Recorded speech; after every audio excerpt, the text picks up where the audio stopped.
일반적으로 부가가치세 신고서에 입력하는 애들이 많이 하시다 보면 어려운 애들은 별로 없어요. 많이 하시다 보면, 몇 번 푸시다 보면은 대부분 입력을 잘 하세요. 근데 여러분들이 정말 많이 어려워하시는 게 가산세예요, 가산세. 그럼 제가 시험에 엄청나게 나오는 이 가산세는 외우세요. 라고 하면 제발 좀 암기하세요. 제발. 왜냐하면 부분점수가 저번에도 설명드렸지만 우리 연말정산 때도 설명드렸죠. 세법은 무조건 그 부분점수가 몇 점인지는 강사들한테 안 알려줘요. 하지만 있어요. 부분점수 분명히 있는데 당연히 부분점수가 있을 때 틀리면 가장 배점을 많이 까는 게 핵심되는 애들이 어려운 애들. 그래서 당연하죠. 그럼 가산세가 어렵거든요.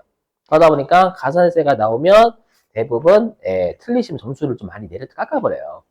그렇죠. 그래서 좀 가산세 잘 나오는 것들은 제가 외워달라라고 하면 그것들은 꼭 외우시는 거 권장. 자, 해보죠. 자, 일단 세금 계산서의 필요적 기재사항. 여기가 이제 이론 여기 출제 잘 되고요. 요거 여기 필요적 기재사항 별표입니다. 요게 이론에서 출제가 잘 되고요. 그 다음에 실기에서도 나중에 그 관련이 좀 있습니다. 네, 요거를 아마 늦어도 내일은 할 거예요. 내일 해보죠.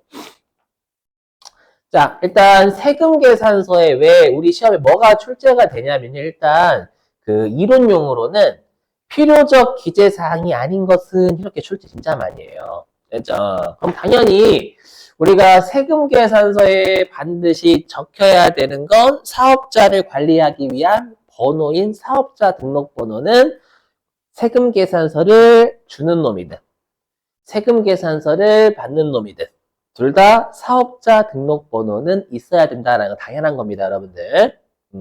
그래서 여기까지는 어렵진 않은데 자고로 이거는 여러분들이 좀 알고 계셔야 될 게 있어요. 뭐냐면 나중에 또 가산세하고 관련이 있어서 그 세금 계산서는 아마 회계 1급 때 배우셨을 건데 누가 주냐면 공급자가 주죠. 공급자가 한 장은 본인이 가지고 나머지 한 장을 공급받는 자한테 줘요. 그럼 거꾸로 얘기하면 공급받는 자는 공급하는 자한테 받기만 한다라는 거예요. 받기만 한다라는 건 받는 사람은 그냥 본인이 받기만 하는 거잖아요. 주는 사람은 본인이 누군지 알지. 그렇죠? 본인이 누군지, 물론 받는 놈이 누군지도 알지만, 그렇죠? 그래서 우리가 공급하는 사업자는 내가 공급하는 자가 내가 성명, 뭔지, 그 다음 나의 명칭, 법인이면 명칭. 그래서 여기 보시면 공급하는 사업자는 당연해요. 주는 놈이잖아요, 주는 놈.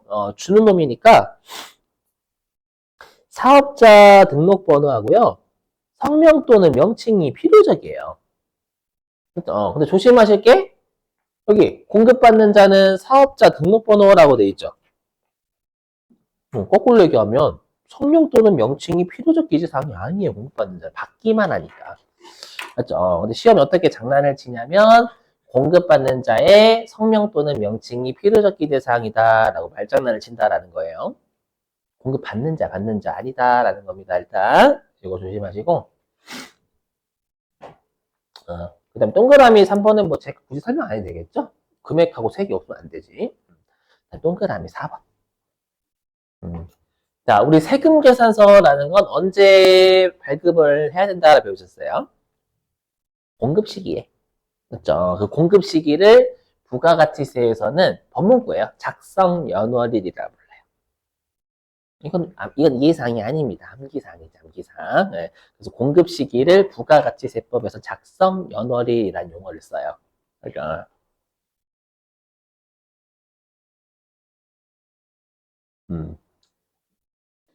요게 이제 이론용입니다. 이론용. 저희가 그러면 이게 실기용어로는 뭐가 중요하냐면 그러면 필요적 기재사항을 뭔가를 잘못한 거예요. 빠뜨리거나 아니면 아예 뭔가 사실과 다르거나 그러면 불이익이 있다라는 거예요. 불이익 여기.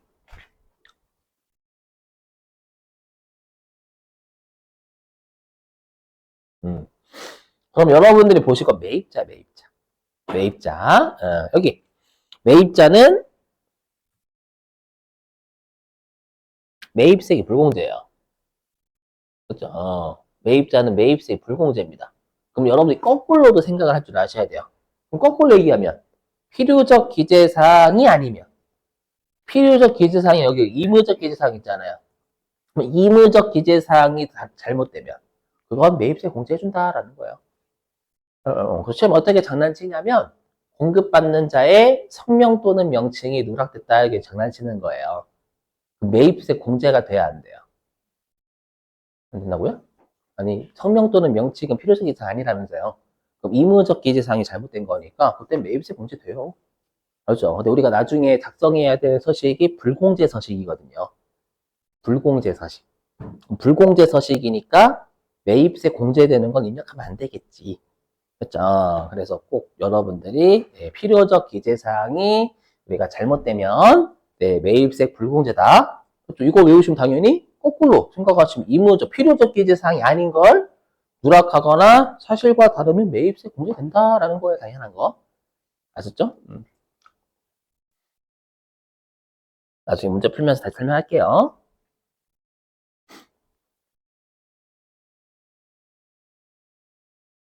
그다음에 전자세금 계산서. 자, 자고로 우리 시험에 제일 실기에서 가산세에서 많이 나오는 게 얘예요. 가산세용, 가산세용. 요거요. 반드시 외우셔야 돼요. 자, 반드시.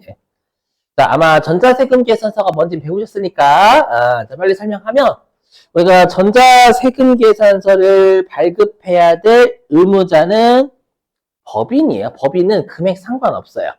무조건 발급을 해야 된다는 거 반드시 외우셔야 돼요. 왜냐하면 우리가 가산세라는 세금은 세법상 의무를 위반할 때 때리는 게 가산세입니다. 그렇죠? 그럼 전자세금 계산서를 법인은 발급할 의무가 있는 의무. 거꾸로 얘기하면 전자세금 계산서를 발급하지 않으면 의무를 안 한 거예요. 의무를 안 했으니까 가산세를 때리고 그걸 시험에 엄청나게 잘 낸다라는 거예요. 그럼 뒤에 가서 할게요.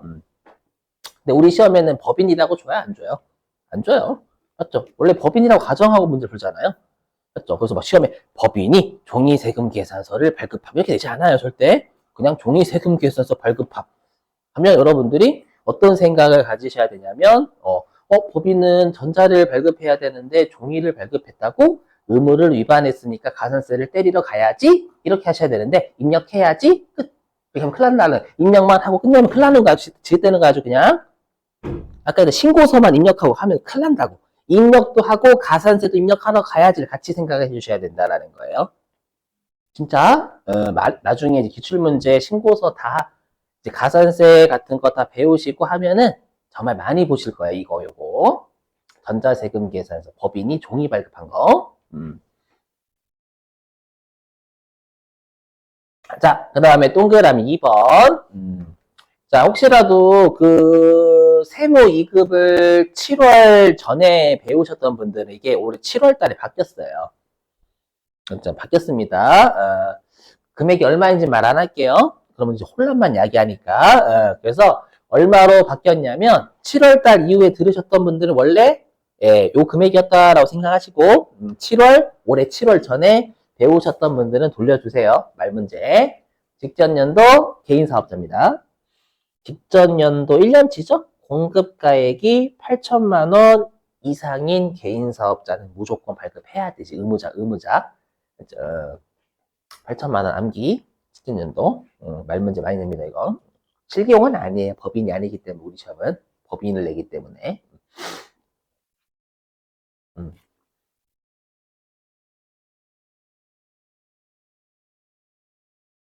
자, 그 다음에 세금 계산서를 언제까지 발급을 해야 되냐. 자, 이거는 뭐 가산세가 나올 수도 있고, 안 나올 수도 있는데 거의 내는 편은 아니에요. 그렇죠? 그래도 좀, 표현이 좀 그렇지만, 그래도 좀 외우시려고 노력해 주시길. 나오면 좀 틀릴 수도 있으니까. 뭐냐면, 우리가 원래 세금 계산서라는 건 언제 발급해야 되냐면, 공급 시기에 발급을 해야죠. 대부분 공급 시기는 인도이란 말이에요. 그죠? 근데 내가 공급하고 나서 세금 계산서를 발급해야 되는데 깜빡할 수도 있잖아요. 그럼 무조건 가산세를 때린 약간 아니다라는 거예요. 늦게 발급하면 최소한 여기 다음 달 10일까지. 그래서 공급일이 속하는 달에 다음 달 10일까지는 세금 계산서를 발급하거나 받는 거 있죠. 요거는 이건 적법한 걸로 인정을 해주겠다라는 거예요. 그럼 거꾸로 얘기하면 다음 달 10일까지 세금 계산서를 주고받지 않으면 의무를 안 한 겁니다. 안 한 거니까 이제 후드를 패는 거예요. 이제부터. 그거에 대해서 이제 설명 좀 할게요. 여기 사례로 설명드려 볼게요. 자, 여기 세금 계산서 발급은 공급자고 수취는 공급받는 자죠. 불성실한 가산세. 자, 보시면 여기서 꼭 외워달라라고 하는 거 외워주셔야 돼요. 알죠? 특히 막 가산세 이유 같은 거. 자, 예를 들어 보겠습니다. 자, 일단 요거 무시하시고. 자, 내가 5월 7일 날 물건을 팔았어요. 이때 인도했습니다. 그러면 인도일이 일반적인 공급 시기죠. 그래서 5월 7일 날 세금 계산서를 발급을 해야 돼요, 날. 다만 아까 했던 후발급 우리 특례라고 하면 특례, 예외 인정하는 사례. 특별히 인정되는 사례여가지고 공급일이 다음 달 10일까지, 그죠? 공급일이 속하는 달, 5월 달에 다음 달 10일까지니까 6월 10일, 그렇죠. 그래서 6월 10일까지 세금 계산서를 주고받으면 이거는 문제가 없다라는 거예요. 그러니까 되셨어요. 그러면 다음 달 10일, 6월, 지금 사례에서 6월 11일을 지나서 세금 계산서를 주고받으면 이때는 지연입니다. 맞죠? 지연. 지연 발급은 뭔지 아실 거고, 미발급은 안 한 거잖아요. 그죠? 근데 여기서 이제 여러분들이 주의하실 게 뭐냐면, 우리가 부가가치세는요, 너무 늦게 하면 안 한 걸로 봐요. 너무 늦게. 그러니까 예를 들어가지고, 우리가 그 국비 수업 들으시는 분들이, 만약에 여러분들이 우리가 2시부터 6시까지 수업이잖아요. 근데 여러분들 4시 반에 오신 거예요. 4시 반에 오시면 결석되잖아요. 하루 수업에 50%안 듣고 가시면. 그런 게 있다라는 거예요. 너무 늦게 세금 계산서를 주고받잖아요. 그럼 그거는 늦은 게 아니라 안 한 걸로, 세금 계산서 안 주고받는 걸로 보겠다라는 거예요. 알죠? 그럼 그걸 가르는 기준이 있어요. 기준. 어느 날짜를 기준으로 우리가, 지연. 늦었냐? 안 했냐를 볼 거냐라는 거예요. 그게 법문과 이렇게 돼 있어요. 어떻게 되냐면 공급 시기가 속하는 과세 기간에 확정신고 기한이라고 되어 있는데 핵심되는 것만 기억하세요. 핵심되는 건 요거예요. 확정신고 기한. 요거 핵심 요거. 그럼 우리가 1기 확정신고 기한은 몇 월 며칠까지 신고해야 돼요? 7월 25일까지죠, 여러분들? 물론 공휴일 껴있으면 달라지긴 하지만 그래서 7월 25일이고 2기 확정신고 기한은 다음 연도 1월 25일까지잖아요. 1월 25일, 요때를 기준으로 늦은 발급, 지연 발급, 또는 지연 수치, 아니면 미발급, 또는 미수치로 구분하겠다라는 거예요. 그럼 지금 사례에서는 5월 7일이면 1기 과세 기간이죠? 공급 시기가. 그럼 1기 과세 기간에 확정신고 기한이니까 7월 25일을 기준으로 하겠다라는 거, 여기서.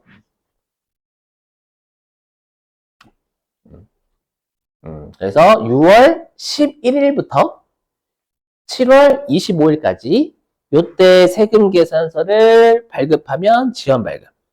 발급받으면 지연 수치. 그리고 7월 25일을 지나서 세금 계산서 발급하면 발급 안 한 걸로 보겠다라는 미발급. 그리고 미수치.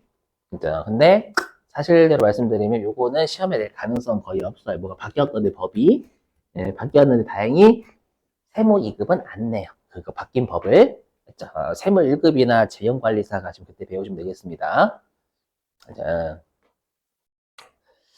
자, 그러면 이제 어떠한 제재가 있는지, 특히 제가 제발 좀 외워주세요 라고 하는 거 꼭 외워주세요. 자, 하나씩 해볼게요. 자, 세무이급 하니까 괜찮다. 왜냐면 제가 아침, 점심, 저녁 평일반 회계 2급 하거든요. 회계 2급. 그리고 오전에도 회계 2급, 주말과 오전도. 그러니까 다른 걸 딱 하니까 괜찮네. 여러분 표정이 그건 네 생각이 그죠? 난 지금 힘들어 죽겠는데 맞잖아 여러분 표정이 그죠? 딱 그 표정이에요. 그죠? 난 힘든데 너만 너무 재밌었냐고 그죠? 그죠? 그 표정에서 방금 자 그럼 어떠한 제재가 있냐라고 하면 공급자는 가산세밖에 없어요. 근데 여러분 공급받는 자는 매입하는 놈이잖아요. 매입자는 제재를 한 가지를 더 할 수 있습니다. 매입세가 안 빼주면 돼요. 맞죠? 당연하죠. 여러분 이해는 되시겠어요? 매입세 안 빼주면 일단 공급받는 자는 네 그걸 좀 이따 이제 요거 뒤에 설명하고요. 일단 공급자부터 할게요. 자, 일단 공급자는요 지연 발급하잖아요. 이거 좀 색깔 좀 맞출게요. 또 혹시나 지연 발급하게 되면 공급가액의 1%의 가산세를 때려요. 근데 퍼센트 제가 외워달라는 것만 외우시고 나머지는 안 외우셔도 됩니다. 나중에 컨닝하는 방법 설명할 거예요. 알죠? 컨닝하는 방법은 아시죠? 인터넷 키는 게 아니었지. 그건 컨닝이고 정말. 알죠? 여기 아시죠? 우리 실기 그 프로그램 하면 컨닝이 아니죠, 여러분. 같이 보니까 일어나고 실기를 그거 나중에 가산세 할 때 설명할 겁니다. 그래서 제가 외워달라는 것만 외워주시면 돼요. 알죠? 근데 주의하실 게 이건 꼭 알고 계셔야 됩니다. 뭐냐면 그럼 내가 만약에 지연 발급한 세금 계산서상 공급가액이 1억이래요. 1억? 그러면 세액은 얼마? 1,000만 원이겠죠. 그러면 금액 1억 넣을 거냐? 세액 1,000만 원 넣을 거냐인데 금액 기준이에요. 즉 1억 넣어야지 1,000만 원 넣으시면 지급된다라는 겁니다. 네. 여러분들이 그럼 그걸 다 외워야 되니? 네. 네. 네. 자. 그럼 이렇게 제가 여러분 떠든 이유가 있겠지. 물론 외우시는 방법이 있어요. 뭐냐면 우리가 세액 있죠. 금액 말고 세액으로 우리가 세액 기준으로 가산세를 때리려면 최종적으로 내가 신고 납부할 세금이 나와요. 최종적인. 맞죠? 근데 내가 지연 발급한 세액이 1,000만 원이면 그 1,000만 원을 최종적으로 신고 납부하는 거예요? 그건 아니잖아요. 아니기 때문에 세액 기준 할 수가 없다라는 거예요. 최종적인 세액이 안 나오니까. 그래서 신고하고 납부할 세액 빼놓고 나머지가 금액 기준이에요. 최종적인 세액이 안 나오니까. 아셨죠? 진짜 여러분 그렇게 보셔야 돼. 그렇게. 진짜다. 나중에 1,000만 원 입력 가주실 때는 아주 그냥 큰일 나. 1억 넣어야 돼. 1억 지금 사례에서 여기.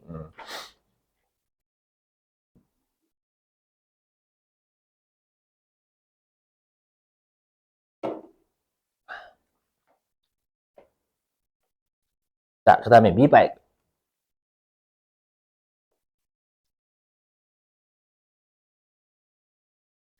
자, 미발급은요. 얘는 공급가액의 2%예요. 2%안 해주셔도 돼요.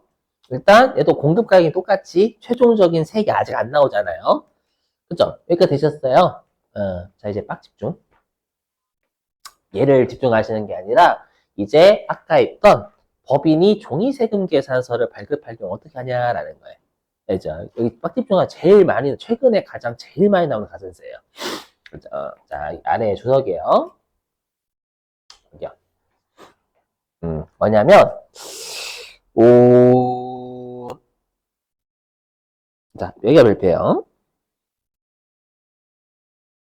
아까 법인이 전자세금 계산서 발급 의무자라면서요. 그죠? 그래서 법인이 종이세금 계산서를 발급을 한 거예요. 그럼 법인은 전자세금 계산서를 발급한 거예요? 안 한 거예요? 안 한 거예요. 안 한 거니까 미발급이 미발급. 그래서 우리가 부가가치세 신고서를 입력할 때 우리가 세금 계산서 미발급란에 입력을 금액을 해야 된다라는 거예요. 일단 맞죠? 그러면 왜 그게 뭐가 문제냐라는 거예요. 문제가 있어요. 방금 미발급이면 몇 프로냐면 2%라고 했죠. 이거 안 해도 된다라고 했죠. 2%야, 2%. 근데 예전 한 4년 전까지만 해도 2%에서 그냥. 맞죠? 다만, 나라 입장에서는 아무것도 법인이 만약에 아무것도 발급 안 했다. 아무것도. 맞죠? 아무것도 발급을 안 하면 2%지만, 종이라도 했으면, 뭐라도 한 놈이니? 맞죠? 아예 그냥 빠진 놈보단 지각한 놈이 낫다라고 해서. 맞죠? 그래서 세금을 가산세를 50% 깎아주겠다라는 거예요. 그럼 2%에 50% 깎아주면 1%죠? 1%? 그죠? 그래서 미발급란에 금액을 입력하되 1%를 적용을 해야 된다라는 거예요. 일단 지금 당장은 외우시고 나중에 신고서 할 때 제가 만든 예제까지 어차피 같이 할 거거든요. 그때 어떻게 입력하는지 다시 설명할 테니까 조말할 때 종이 발급하면 맞죠? 미발급으로 보지만 1%의 가산세를 적용한다라는 거 제발 좀 외우세요. 제발 좀. 맞죠? 제발 좀. 자, 그리고 여러분들 자, 저 어디로 좀 가보시냐면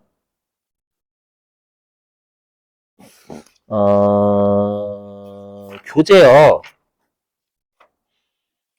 이렇게 주면 틀리시면 안 돼요. 뭐를 틀리시면 안 되냐면 733페이지.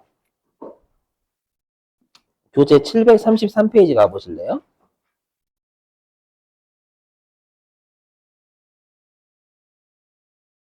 교재 733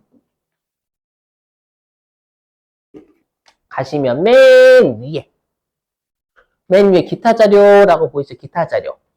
기타 자료에 첫 번째 점 뭐예요? 첫 번째 점. 자, 매출 자료 중 전자세금 계산서 지연 발급분이라고 보이세요? 거기 여러분 어디에 위치냐면 세금 계산서 지연 발급의 매출. 그럼 이거 뭐 하라고 준 거예요? 그렇죠. 그것도 가산세 때리라라는 거예요. 이렇게 친절하게 주는데 입력 안 하는 분들이 계세요. 맞죠? 그냥 입력하고 감사합니다. 입력만 하면 안 돼. 가산세 때려 가야 된다니까 제발. 맞죠? 그래서 의무를 안 했잖아요. 늦게 발급했잖아. 맞죠? 그럼 얼마 입력해야 될까요? 금액에다가 2,300, 230. 그래서 2,300이야. 230 입력했다. 큰일 나는 거 아주 그냥. 맞죠? 지연 발급할 그 당시에는 신고 납부의 세액이 안 나와요. 최종적인 세액 안 나오니까 2,300 입력하셔야 된다. 알죠? 이런 것도 좀 조심하시고. 그러니까 가끔 시험에 친절하게 지연 발급, 미발급 줄 때가 있어요, 진짜로. 맞죠? 그럼 드셔야 돼. 알죠? 소화를 시켜야 되는데 안 시키는 분들이 계신다.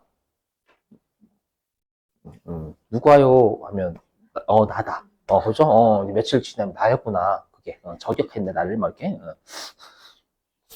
진짜 여러분 진짜 이런 거 좀 안타까워서 그래요. 진짜로 던져주는데. 그렇죠? 신고서에 너무 일중한 나머지 가산세를 생각을 잘 안 하세요. 꼭 생각하고 가셔야 돼. 물론 안 나오는 게 베스트긴 해요. 자, 이제 공급받는 자. 얘가 별표, 지연 수치가 별표예요. 여기 별표, 지연 수치요. 자, 보세요. 지연 수치. 시험에서 줘요. 이것도 주면은, 자, 보세요. 우리가 아까 공급자는 가산세밖에 제재할 게 없다라고 했죠. 근데 공급받는 자는 매입세액을 안 빼줘도 돼요. 그것도 제재. 그러면 가산세하고 매입세 불공제를 둘 다 하면 그거는 이중살인. 가산세도 때리고 매입세액도 안 빼주면 두 번 생기는 거예요. 그러니까 한마디로 그거 이중살인은 안 된다라는 거예요. 그렇죠? 그래서 만약에 매입세 공제를 해주면 가산세 때리고 일단 뭐가 잘못한 거니까 만약에 매입세 불공제를 했으면 가산세 때리면 안 되는 거예요. 이해되시겠어요? 그러면 여러분들이 왜냐면 제가 이렇게 설명하는 이유는 그냥 물론 암기지만 이해를 하시고 암기하는 게 기억에 남잖아요.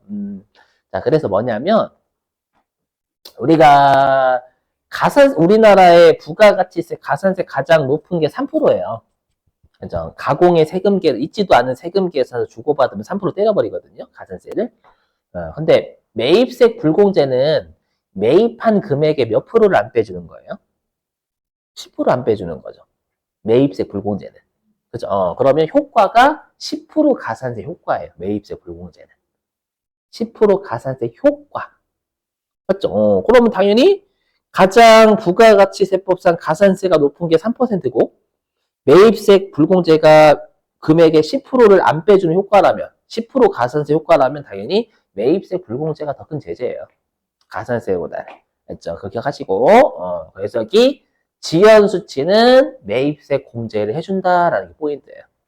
해줘. 맞죠? 해줍니다, 이거. 해줘요. 조심해야 돼. 그럼 제가 하고 싶은 말이 뭐냐? 지연 수치는 불공 입력하시면 안 된다라는 거야.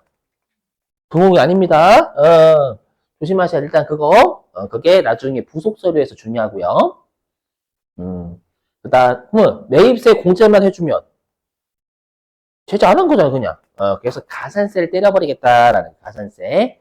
0.5%안 해오셔도 돼. 대신에 가산세가 있다라는 것만. 맞죠? 지연 수치, 신고서에서 지연 수치했다라고 하면 넘어가신 분이 계세요. 알죠? 꼭 가산세 때리러 가야지 생각을 하셔야 된다라는 거예요. 알죠? 0.5% 외우실 필요 없고요. 자, 이제 미수치는. 그럼 미수치는 당연히 지연 수치보다 나쁜 놈이잖아, 나쁜 놈. 그죠? 나쁜 놈이니까 여기 미수치 같은 경우에는 아예 매입세 공제를 안 해줘 버려요. 여기 매입세 공제를 안 해줍니다. 그럼 공제 안 해줬으니까 가산세 때리면 안 되겠죠? 그래서 가산세는 없음. 이렇게. 됐었어요. 네. 자, 쭉 넘어가고요. 이건 무시할게. 시험에 잘 안 내는 편이에요. 얘는 낸 적이 거의 없어요. 어떡하지? 요것만 하고 쉴게, 요것만 하고. 자, 수정세금 계산서인데, 자꾸